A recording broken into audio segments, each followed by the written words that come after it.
Good afternoon. For 7 years, our administration has worked on every front to reduce gun violence and to keep our communities safer. That's why we pushed for common sense gun safety legislation, why I've taken executive action to crack down on bad gun dealers, and why in December I said we would engage gun manufacturers in ways to seek changes in how they do business. Today, I am pleased to report that a key member of the industry has decided to set a powerful example of responsibility.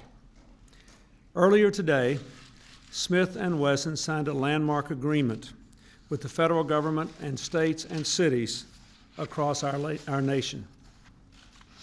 For the very first time, a gun manufacturer has committed to fundamentally change the way guns are designed, distributed, and marketed. Under the agreement, Smith Wesson will include locking devices and other safety features, and will develop smart guns that can be fired only by the adults who own them. The company will cut off dealers who sell disproportionate numbers of guns that turn up in crimes, and will require all its dealers not to sell at gun shows unless every seller at the shows conduct background checks. The company has also agreed to design new firearms that do not accept large capacity magazines, and will work with ATF to provide ballistics fingerprints for all its firearms. This agreement is a major victory for America's families. It says that gun makers can and will share in the responsibility to keep their products out of the wrong hands. And it says that gun makers can and will make their guns much safer without infringing on anyone's rights. It has taken courage and vision for Smith Wesson to be the first manufacturers to negotiate, and I applaud their determination to do right by their company and their country. As I've said all along, there are responsible citizens in the gun industry who do want to make progress on this issue. I hope today's announcement will encourage others to respond in kind. This agreement could not have come to pass without the leadership of many mayors, city attorneys, and state attorneys general. I'm glad to be joined today by Attorney General Eliot Spitzer of New York and Attorney General Richard Blumenthal of Connecticut, as well as Mayors Alex Peneas of Miami, Bill Campbell of Atlanta. In a moment, I'll be telephoning some other mayors: Joe Ganim of Bridgeport, Dennis Archer of Detroit, Roosevelt Dorn of Inglewood, California, Mark Morial of New Orleans, Jimmy Yee of Sacramento, as well as city attorneys Jim Hunt of Los Angeles and Louise Rennie of San Francisco, and the city attorneys of Berkeley, California, Camden, New Jersey, and St. Louis, to congratulate them as well on joining this agreement and to urge them to continue to work to keep our children safe. I'd also like to express my appreciation to former Congressman Mike Barnes, the new president of Handgun Control. I thank them all, as well as the members of our administration team who worked so hard on this: Treasury Secretary Larry Summers and Deputy Secretary Eisenstadt, Attorney General Reno and Deputy Attorney General Holder, HUD Secretary Andrew Cuomo, and my domestic policy advisor Bruce Reed. They have also worked very hard to bring us to this historic moment. Let me say again today, the effort to reduce gun violence, to protect our children, to keep guns out of the hands of criminals and children is not about politics. It is about saving lives. This agreement shows we can get so much done when we find the courage to find common ground. Thank you very much. The chance of other companies falling in line. Well, I don't know. You know, Smith Wesson is a real giant in this field. And as I said, it took a lot of courage for the company and its leader to do this. But I think the American people will have such an overwhelmingly positive response to what they have done that I would hope the other manufacturers would follow suit. We have had some success. You know, a number of other manufacturers are already embracing the idea that new handguns ought to have child trigger locks. So I hope that they will do these things, continuing to work on smart gun technology. And I think saying that they won't continue to allow their guns to be sold by dealers that don't clearly follow the law, and that they won't participate in gun shows that don't do background checks. That's a big deal. That's a very important thing. And so I really I'm very pleased by what they've done, and I think, as I said, I hope the American people will express their appreciation to Smith and Wesson, and I hope that others will follow suit. President, on the issue of oil, do you expect to announce any of the measures that you talked about yesterday that you hope to do in the next couple of days to reduce the effect of high oil, gas, and diesel prices before leaving for India? And the second question, if I may, on the same subject, did you discuss the oil markets with Saudi King Fahd when you spoke to him yesterday, or with any other Saudi officials, and did they give you any assurances regarding production increases in the March 27th OPEC meeting? Well, the answer is yes, I expect to have something to say before I leave for India. And yes, I talked about the markets with His Majesty King Fahd.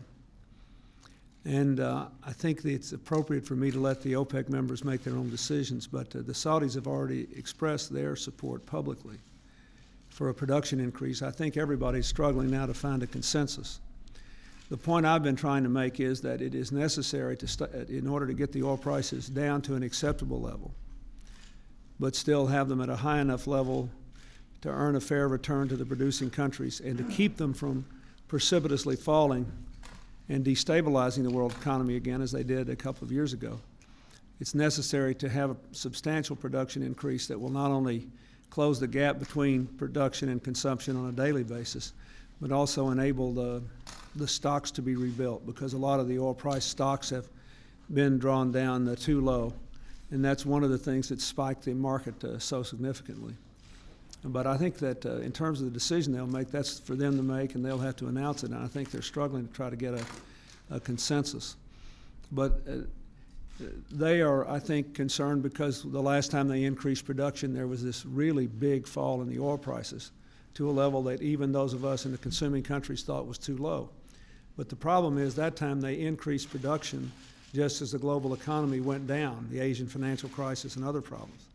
This time we had the reverse effect. Just as the global economy was coming up in Asia and the Europeans were growing, they cut production, which had exactly the reverse impact. So first prices went too low, now they've gone way too high. And just in our country, for example, lower income motorists who have to, other motorists who live in rural areas and places where they have to drive a long way to work, and a lot of truckers, particularly independent truckers, have really, really been hurt by this situation. So there is a stable win-win situation here that where the fuel prices will be affordable by the American people and others, and they will still be able to have a fair return on their production and not risk the precipitous fall that they endured over the last couple of years. So they've got to find the right balance. They can do that. But as I said, we need to have enough to meet daily consumption requirements and to rebuild the stocks. Mr. President, any thoughts on China and the elections on Taiwan? Well, we've already said publicly that we want to see a resumption of the cross-state dialogue as soon as the election is over. But the election in Taiwan is for the Taiwanese people, and I don't think I should comment on it until they have all their votes in, and they'll elect a new president, and then we'll go from there. Mr. President, from a foreign policy standpoint, what is your best hope for this series of meetings this afternoon with Irish leaders, and what is your best hope on your upcoming trip to India and Pakistan? Well, first of all, the good news about Ireland is that even though the institutions have been taken down over the difference between the parties on decommissioning, no one wants to go back to the way it was or give up the peace process. The voters in Northern Ireland in both communities have overwhelmingly voted for it. And I think that there's no sense that I got yesterday in my first round of encounters with the leaders that there's any desire to go back to the way it was. I think what we've got to do is to find a formula by which the institutions can be restored, the people can get back to governing. They actually found out they were quite good at working together, and they were getting a lot done, and we need to restore that process. And we need to restore a process that will eventually lead to all the requirements of the Good Friday Accord being observed. And we'll just keep working on it till we find that answer. And on the South Asia, obviously what I hope to do first is to rekindle the relationship between the United States and India. It's the world's largest democracy. No president has been there in 22 years. We have a lot of things that we can do together, a lot of mutual interests. I want to do what I can to reduce tensions on the Indian subcontinent, to reduce the likelihood of weapons proliferation and the likelihood of conflict. And I want to do what I can to support the restoration of democratic rule in Pakistan and to continue our cooperation with them against terrorism and in many other ways that we have both profited from over many decades. I also will be going to Bangladesh, and I'm looking forward to that. I have seen a lot of the initiatives taken in Bangladesh, particularly for the empowerment of poor people, that I think are important there and throughout the world. And if you look at the size and the potential of the Indian subcontinent, if they could find a way to manage their difficulties, there's probably no other place in the world with the capacity for growth and modernization over the next 2 decades that you will find there. If you look at the success of Indians, Pakistanis, and Bangladeshis in the United States, that's clear evidence of that. So I'm going to do the best I can. You have a meeting coming up with the Syrian president? I don't have anything else to say about my foreign policy agenda today. But I will in the next several days continue to talk to you about all this stuff, and I thank you.